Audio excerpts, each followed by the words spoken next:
Russia's ruthless invasion of Ukraine continues. Civilians are relentlessly attacked, including in schools, apartment buildings and hospitals and maternity homes. And despite repeated offers by the Ukrainian side, Russia has not shown any willingness to seriously engage so far in negotiation for a diplomatic solution. Instead, all we hear are new lies and false accusations, and cynically, humanitarian corridors are either still not opened or being bombed by Russian forces shortly after they have been announced. So today, we, the European Union and our partner in the G7, continue to work in lockstep to ramp up the economic pressure against the Kremlin. The three sweeping waves of sanctions we have adopted, as well as the extension of their scope this week, have hit Russia's economy hard. The ruble has plummeted. Many key Russian banks are cut off from the international banking system. Companies are leaving the country one after another, not wanting to have their brands associated with a murderous regime. Tomorrow, we will take a fourth package of measures to further isolate Russia and drain the resources it uses to finance this barbaric war.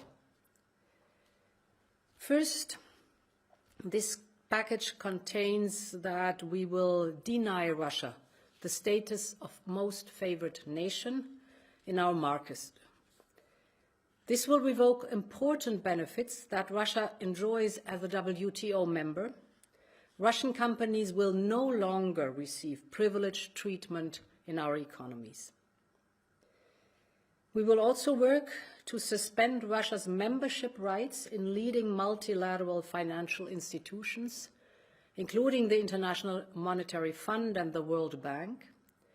We will ensure that Russia cannot obtain financing loans or any other benefits from these institutions, because Russia cannot grossly violate international law and at the same time expect to benefit from the privileges of being part of the international economic order.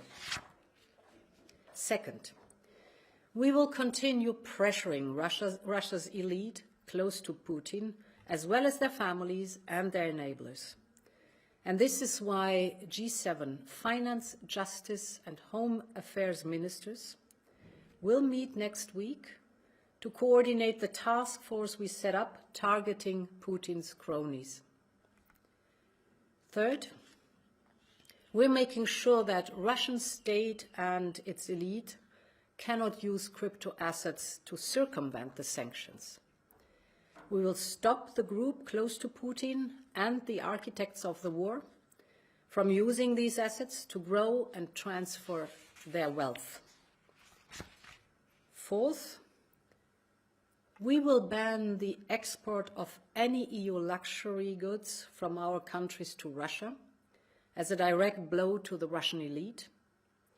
Those who sustain Putin's war machine should no longer be able to enjoy their lavish lifestyle while bombs fall on innocent people in Ukraine. Fifth, very importantly, we will prohibit the import of key goods in the iron and steel sector from Russian Federation. This will hit a central sector of Russia's system, deprive it of billions of export revenues, and it will ensure that our citizens are not subsidizing Putin's war. And finally, we will propose a big ban on new European investments across Russia's energy sector, because we should not be feeding the energy dependency which we want to leave behind us. This ban will cover all investments, technology transfers, financial services, you name it, for energy exploration and production, and thus have a big impact on Putin. The European Union stands firmly with the brave people of Ukraine. This is why we just this morning disbursed 300 million euros in emergency macro-financial assistance to support Ukraine's finances. This is the first tranche of €1.2 billion financial aid package, and more will follow. This crisis is unprecedented, and so is the unity and speed of reaction our democracies have shown so far. You have heard me say this before, and I firmly repeat it: Ukraine will prevail.